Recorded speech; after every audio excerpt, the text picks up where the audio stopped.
Greetings, children of curiosity. You stand before me, your god, asking for a quest? Well, I have one for you.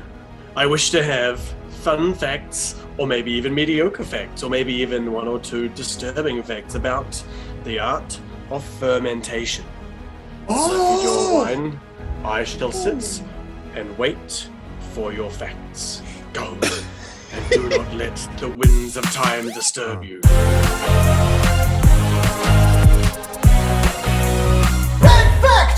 All right, kia ora everyone, and welcome to Big Fact Hunt, the game show or podcast show where we get my big fact hunters to find a big fact about my topic of choice. My topic of choice tonight, fermentation. So what's been brewing with these, the ruminations of these three miscreants? What's might be bubbling up from the surface? Are there any cheesy facts? That's about all I've got for fermentation jokes. You did well. So you let's did like five of them, so that was good. So let's start off with the most aged of them all, the dry-aged Sam Smith. I'm the youngest. Out of the three of us, I'm the youngest. But Kenny and I are canonically decrepit. Yeah. That's Anyway, canon. well, I'm very glad you asked me because I'm not a drinker, meaning drinks are fermented. I know for a fact that Sam drinks water. That is a lie. I haven't had a drink of water since the 1990s.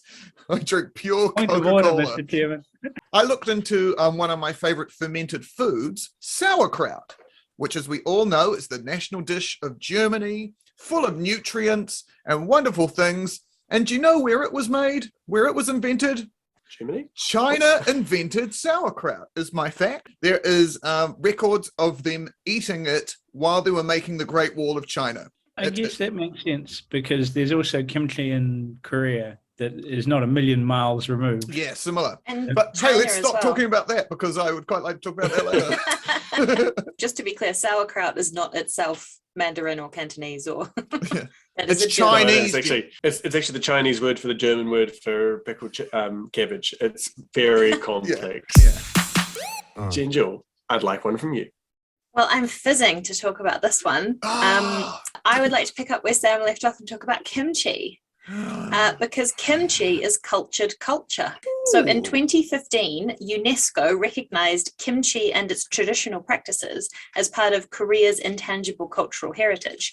However, kimchi as we know it has only existed for about 200 years because the trade routes with the Americas, which brought chilies to Korea and China, only started up in the 1600s, and kimchi only became the spicy red delicious amazingness that we know it today in about 1800. So kimchi has been around, as Sam said, for about 2000 years, but it's only been the delicious spicy yummy kimchi that we know for about 200 years. All right, Kenny, I'd like a fact from you.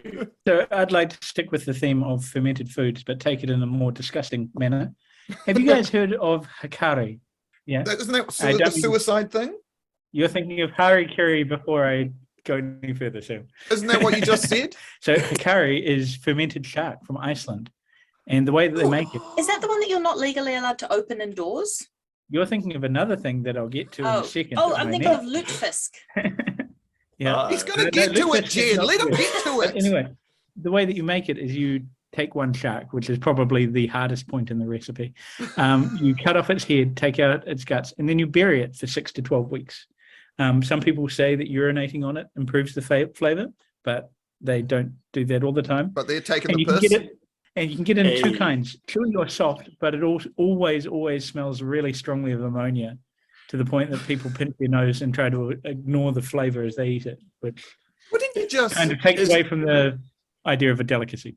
Wouldn't you just go and get a Big Mac or something? Like, wouldn't you Or just eat the shark before you have to make it taste like ammonia? Like The idea is the two ingredients are shark and piss. maybe or time. It's optional. in time. But if you eat the shark straight up, the taste of ammonia is just overpowering, but the fermentation gets rid of at least some of it. So you can get enjoy And himself. yet still the main note is ammonia. So the ammonia never goes away. It just decreases to the point where it's vaguely edible if you hold your nose. It's like getting a real rich scent of handy Andy here. But this is the whole thing with sharks, isn't it, Kenny? And correct me if I'm wrong, but there's like animals that live in water have to deal with either too much water coming in, or all the water leaving their body if they're in fresh water or salt water. And so sharks, some fish just wee all the time. Some fish just drink all the time. And in the case of sharks, they're basically like completely like equalize their body with the ocean salinity using like urea or something like that, uric acid, which is a precursor to ammonia. I once went to a restaurant with my old boss when I was a dentist, and he took me and Meg out for dinner. It was very nice. We had this delicious soup. It was fantastic. Had these little spine things in it. And at the end, I was like, what was that? That was really good. He said, probably don't talk too much about this. That was shark fin soup. I was like, oh boy. Uh-oh, now I've got a taste for it. Jen. Non-alcoholic beer in the US is 10 times as boozy as in the UK, but less than half as boozy as Kiwi beer. Most non-alcoholic beers actually aren't alcohol-free, but alcohol-free beers are always non-alcoholic. And a ripe banana is considered non-alcoholic in Aotearoa in the US, but not the UK. What? A ripe banana is alcoholic in the UK. That's the only thing I got out of the 9 things. My nose is bleeding. Oh. So this is all about non-alcoholic and alcohol-free beers. Alcohol-free beers, as the name suggests, don't have any alcohol in them. But non-alcoholic beers can have alcohol up to a certain point, but that differs in different places. So the UK is the strictest. You can only have up to 0.05% in the UK. In the US, it's 0.5%, so 10 times higher. In New Zealand, we're complete lushers. 1.15% here you can have as a non-alcoholic beer. And a ripe banana is about 0.4% alcohol. So it's considered non-alcoholic in New Zealand and the US, but in the UK, it would have to be sold as an alcoholic beverage if you were buying it as a beverage rather than a banana. Yeah. It's amazing. Can't tell you how many times I've woken up after a night on the bananas and just been like, whoa, what happened? But the thing you have in the morning is like a banana smoothie. That's just getting back on it. That's great. It's just hair of the dog, man. So I weigh approximately, let's say, 90 kilos. And Kenny, I know what you're going to say. You were probably 95% alcohol.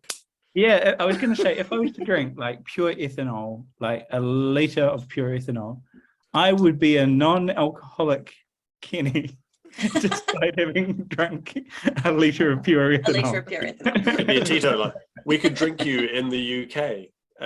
You don't need to replace all of your body mass, do you? You just need to replace your blood. So we could just inject like 20, 30 grams of ethanol. I reckon that would be fun to do. I reckon Kenny's had about 20 years of replacing his blood with alcohol anyway. Kenny, can I have a fact from you, please? So Jen brought up lutefisk before, which is close to, but not quite the same as the most disgusting fish-related food that comes from Sweden. So the most disgusted one is called, and I'm bound to mispronounce this, Sturslång. You nailed it. And this is fermented inside cans. It's mackerel that normally has the head removed, but normally doesn't have the guts removed before you put them all in there. And you just leave them to rot. And then a couple of weeks later, you get your can, and if you're a connoisseur or if you're kind to others, you'll put it underwater to open it, because as soon as you open it, all this foulness exudes. And you can't take it on planes. It's been banned on lots of airlines since 2006. The can's actually bulge, and it's like awesome. Yeah, it could be a little bomb of putrid herring-y mackerel-y stuff. And people eat it on flatbread and show every sign Sounds of great. enjoyment. Question with these kinds of things is always, how do you know when it's gone off? Like if you've got a can of what's it No, called? that's when you eat it. Like it's already gone off. That's the point. I just really want to know if these things they've got, they're made in factories in cans. Presumably there's like a best before date. No, well, funny you say that. There's no best before date. There's a not allowed to eat until date, because if you eat it too quickly, there's nasty bacteria and things inside there. But if you leave it long enough, they all die because of how putrid it is. So there is a festival where the new cans of Sturslång are eaten for the first time. And I much prefer the Nouveau Beaujolais celebrations in France to this one. I just love it. It's the opposite of normal food. It has an eat after rather than an eat before, and the bacteria is there to start with and not afterwards. And it gives you absolutely no pleasure to eat it, and it's disgusting and awful, and you hate it. What I really love about this as well is that someone like ate these things first and went, this needs more time. This is the worst thing I've ever eaten. Who went back to that thinking this will get better? It'll be fine. What? I'm going to bury this shark and then I'm going to come back later on and I'm sure it'll be better in 12 weeks' time. We spent, literally millennia tinkering with food and making it better and adding things to it and making it taste yummier. Why didn't they do that with any of these? When your recipe for something is bury shark, wander off, come back a few weeks later, just try some different stuff. Try doing it a different way. Add, I don't know. Cook it. They used to. Sam Smith. America was named after a pickle merchant. Hell? Amerigo Vespucci? Amerigo Vespucci, he was a pickle merchant. His thing was that he would drive around and sell pickles, drive around in his Ford Mustang and sell pickles to anyone who would take them. And then from that, he got his gig sailing around everywhere. And they were like, hey, cool, do you want to go head out to bloody old... I don't know where he was going, but the old non-America. Yeah, that's right. But yeah, so that America was named after him, and not Christopher Columbus, who famously was a terrible person. Yeah.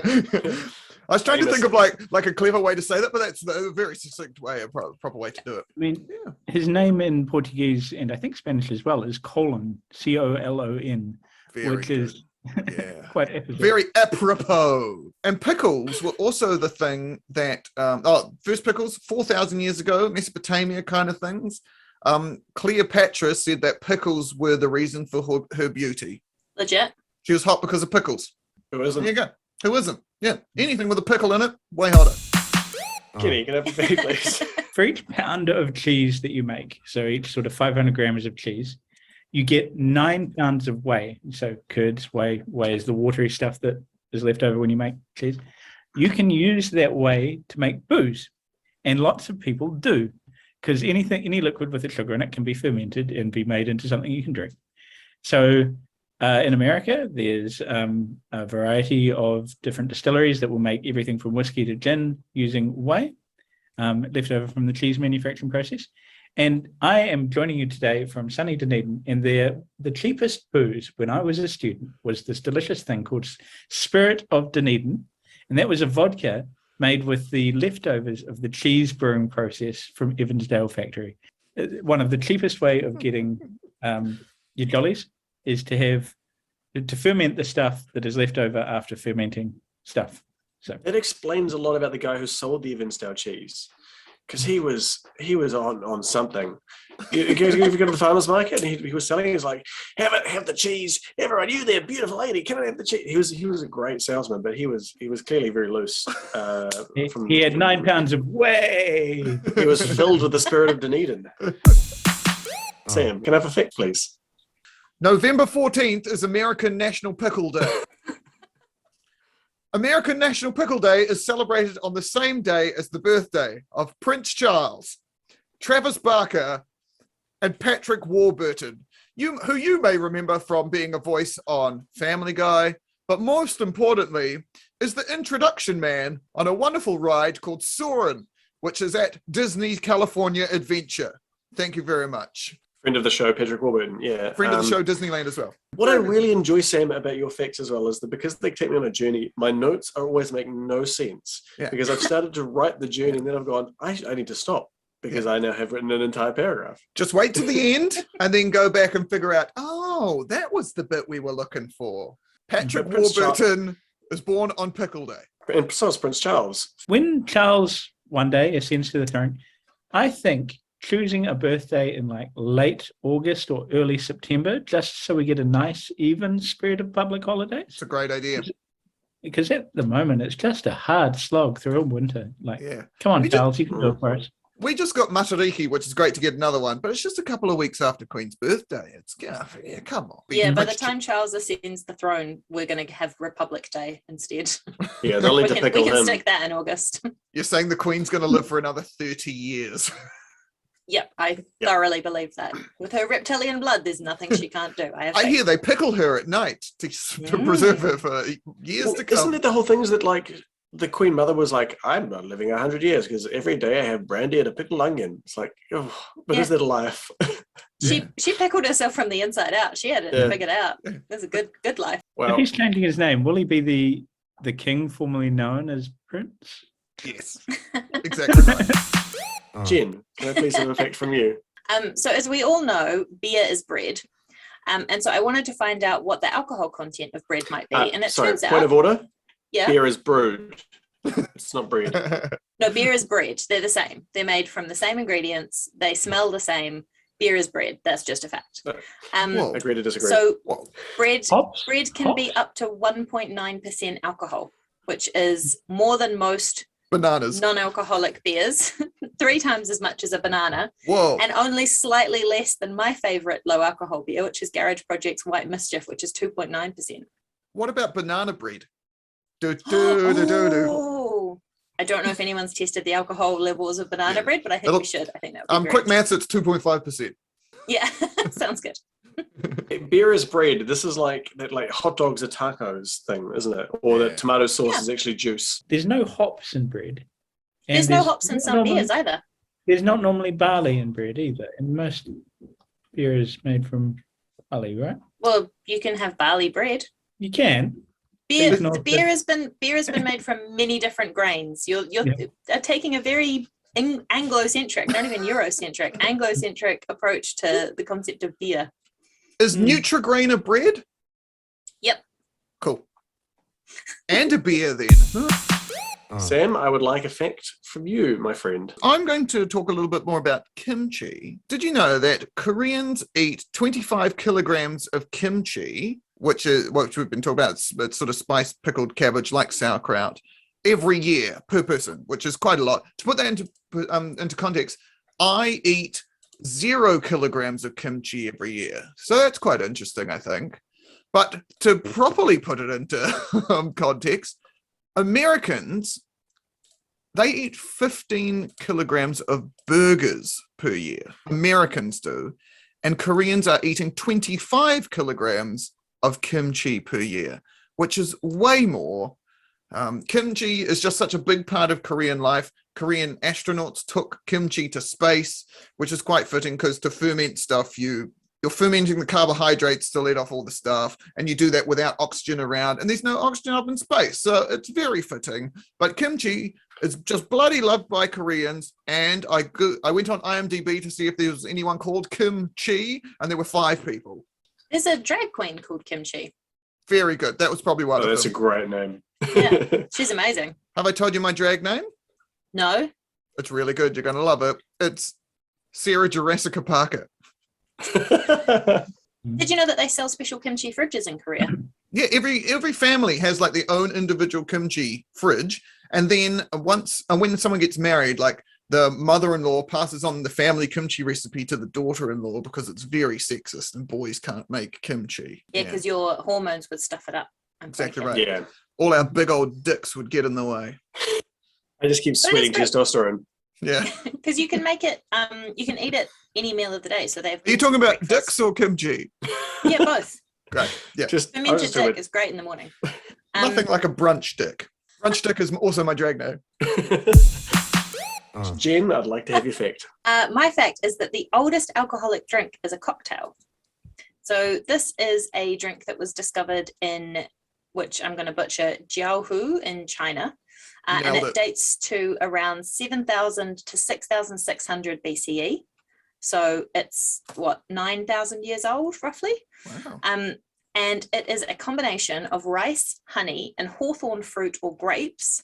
And a cocktail is defined as any mixture of 2 or more drinks. And I think honey and fruits count as 2 different types of drinks. And this Neolithic drink was recreated. Have you ever been to a party and someone said, "Can you bring your own drinks?" And you showed up with fruit, like 2 apples and some honey, and be like, "I got my drinks, bro." Go on, A 6-pack of honey. Yeah, man. No, Jen turns up with a loaf of bread. Yeah. And 6 And a bunch bananas. of bananas. That's a 6-pack, yeah. But in 2005, this Neolithic drink was recreated in Delaware in the USA, of all places. And they called it Chateau Jiahu. And that was by the poetically named Dogfish Head Brewery. Definitely, like if I was looking for a Neolithic Chinese honey wine, I would definitely go to Dogfish Brewery in Delaware. Kenny, I accept nothing else but another fact from you, sir. Most of these things seem to be stuff that you wouldn't eat if you could eat something nicer. And so it's sort of food born of necessity. And the epitome of that, the thing that I found that is the most of that ilk, so in Sudan, they make so the literal translation is fermented vertebrae, ferment bones, and then eat them. So in Sudanese, it's kaidu digla. What they do is they take bones, they pound them with stones until they're a powder, and then mix them with water, and then leave them to ferment, and then they eat it. And yeah. Holy moly. So if you really can't eat anything else, kaidu digla is... Try drinking these bones. Yum. The Giants, fee, fi, fo, fum, I smell the blood in English. I'll grind grind your his bones to make my bread. Which is not beer. We've just moved from brunch stick to drinking bones. So, I mean, this is a particularly saucy episode, I've got to say. Jen, give me a quick fact. Yogurt caused the Medici reign. Classic. King Francis I of France married his cousin Claude and then was cured of a mysterious intestinal ailment by a doctor who fed him yogurt and then immediately absconded to Constantinople, taking the secret of the cure with him. And then when Francis died, he was succeeded by his son, who also died, leaving his wife, Catherine de' Medici, in charge of France. Wow. And Francis was not a well-loved king. He was known as Francis de Grand Nez, which basically meant Big Nose Frankie. Kenny. So the worst thing I've ever eaten, I think, is when I was in Nepal, I had fermented yak butter in tea. So that was we know about this, tea. Kenny. You've talked about this on the podcast before. Yep, I've probably moaned about it. So yeah, fermented tea, pu'er tea with fermented yak butter, and it's salty and fatty and gross. So yeah, that's my fact. Good, very good Yelp review for that. Yeah. And last one, Sam, I'd like an opinion that you have about something that is fermented. Miso is also fermented. It takes more than a year to make red miso and more than 3 years to make black miso. And I found that out on a blog called Miso Tasty. Right. Well, thank you very much for my fine facts, my fine fact hunters. This is actually going to be very hard because there's some very delicious looking things in there. Some very disgusting looking things in there. And I will not be giving it to Pickle Day. Sorry, Sam. Beer is bread sounds like a belief that Jen wants to force on us rather than actually anything kind of fact related, but it's fine. Here's the thing, actually, and I'm going to have to, this is almost two things for our winner. So I have to choose, and I'm not going to choose one fact, but the winner of this fact hunt is going to be Nathan Kenny, because for the forbidden fish, which you have to keep in the can, otherwise it will kill you, and also the drinking bone. Thank you all very much. It's a pleasure to be the big fact hunt winner this week. I always love a big fact hunt. And but anyway, thank you all so much for joining us for the big fact hunt this week. If you want to get in touch with us, I believe our pipes are going to be down below our faces or in the show notes, and we'd love to hear your favorite facts about fermentation. Peace out, mother flippers.